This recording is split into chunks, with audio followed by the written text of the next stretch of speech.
Partir à l'aventure, voyager, c'est super cool. Découvrir le monde, découvrir d'autres cultures, d'autres façons de penser. Mais autant l'aventure peut être superbe, autant tu peux tomber dans de superbes galères. Voici donc quelques pièges à éviter.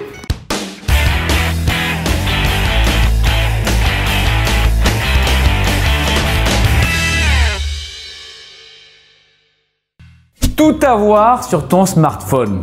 Alors, c'est vrai que pour éviter quelques accidents idiots, il est préférable de faire des photos de tous vos billets.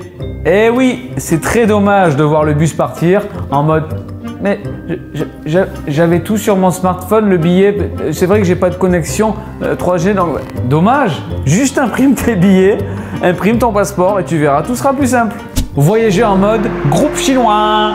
Alors, pour se rassurer, c'est vrai que le réflexe, c'est de partir avec des tours organisés. C'est confortable, c'est sécurisé, tout va bien.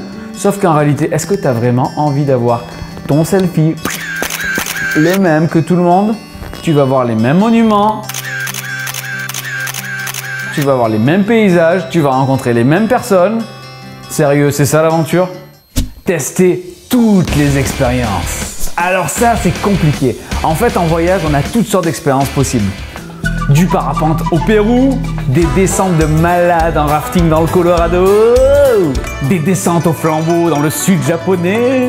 Mais il y a aussi un gros business autour des expériences mystiques et spirituelles. Et oui, si tu vas dans le Sud-Amérique par exemple, on va te proposer l'ayahuasca. C'est simple, c'est une drogue que tu prends. Il y a un chaman qui va te proposer de s'amuser avec ton âme, de voir ton passé, de parler avec tes ancêtres. En fait, il existe un monde spirituel qui nous dépasse, qui n'est pas physique, et c'est bien réel. Et c'est bien ce qu'ils nous vendent dans ces tours. Alors franchement, un conseil, si tu veux pas que quelqu'un s'occupe du plus intime de ton intime, évite ce genre d'expérience. Perso, j'ai pas envie de rester perché. N'avoir qu'une carte bancaire, c'est très dangereux. Il y a quelques villages dans le monde qui n'ont pas de borne de retrait automatique. Et si tu dois payer ton taxi et que le taximan est un peu nerveux, tu auras des soucis. Je te conseille donc 3 petites astuces. La ceinture banane dans laquelle tu insères tes billets. Il y a aussi la ceinture secrète. Tu plies tes petits billets afin de les insérer. Et si tu as la chance de posséder une poitrine, peu importe sa taille d'ailleurs, tu pourras bénéficier du soutien-gorge pocket. Rester avec ses compatriotes. L'erreur de base faite par 90% des voyageurs. What's the point d'être avec des gars de chez toi qui parlent la même langue alors que tu es de l'autre côté du monde? Peux-tu m'expliquer? Premièrement, tu ne vas pas progresser dans ta langue étrangère.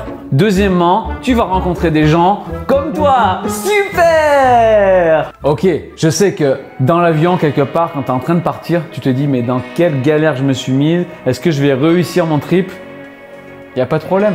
Tu sais pourquoi tu es parti, tu connais tes motivations. Mais c'est sûr que si tu restes avec des personnes d'autres nationalités, tu vas avoir l'esprit plus ouvert.